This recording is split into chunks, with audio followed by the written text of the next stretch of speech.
ada juga fenomena nih yang banyak terjadi di masyarakat.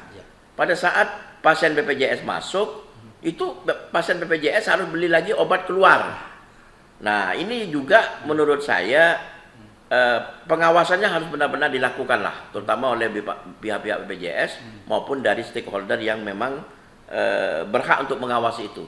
Jadi supaya perlakuan atau sikap-sikap yang seperti ini tidak ada lagi di rumah sakit terhadap pasien-pasien yang BPJS.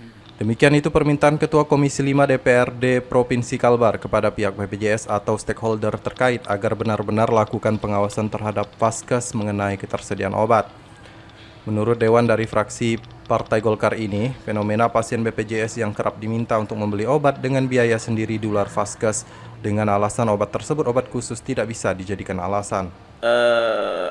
Obat yang memang membutuhkan hal khusus tuh misalnya penyakit yang memang langka misalnya, seperti penyakit-penyakit yang memang kronis.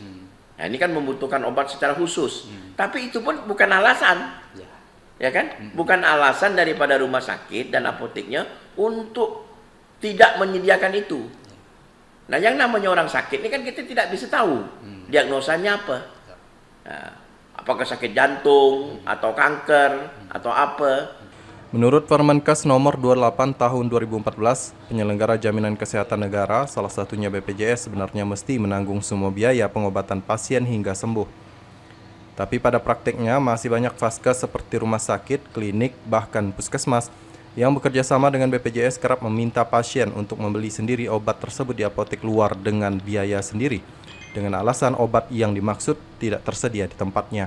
Dinas Kesehatan maupun kepala daerah dalam hal ini untuk benar-benar memberikan pengawasan, bahkan kalau perlu berikan teguran terhadap rumah sakit yang memberikan pelayanan terhadap pasien BPJS. Perlu diingat loh, kepala daerah itu bukan hanya sekedar sebagai kepala daerah, tapi dia juga adalah perwakilan pemerintah pusat di daerah. Atas dasar kewenangan itu saya yakin boleh untuk memberikan teguran kepada rumah sakit yang berpola pikir tadi itu. Lalu yang lebih gila lagi nih, ya kan? Nah, obat itu untuk membelinya diarahkan kepada apotek-apotek tertentu. Nah, ini kan menjadi kurang apa ya? Rasanya kita timbul kecurigaan, ada apa nih? Nah, jangan-jangan ini rumah sakit mau minta pi. Nah, ya karena ini masyarakat ini kan tidak paham. Obat yang dikatakan generik bisa dikatakan walaupun memang ada kode generik ya. Kalau masyarakat kan tidak tahu tuh mana obat yang memang paten, mana yang tidak paten. Nah, tapi kalau menurut saya mental-mental yang seperti itu harusnya dihentikan lah. Jangan bermain-main terhadap nyawa orang lain. Ya, ini kan persoalan nyawa orang, persoalan kesehatan orang yang secara undang-undang ini dilindungi oleh undang-undang, secara ketuhanan tentu ini kan hak orang untuk mendapatkan pelayanan kesehatan. Jadi saya sangat berharap tentu semua stakeholder dan kepada masyarakat kalau menemukan itu silakan laporkan. Kalau perlu sampaikan ke DPR. Heri Mustamin meminta pihak Vaskes tidak bermain-main dengan nyawa manusia.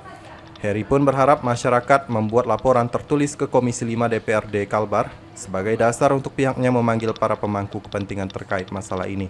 Anwar Pontipi memberitakan.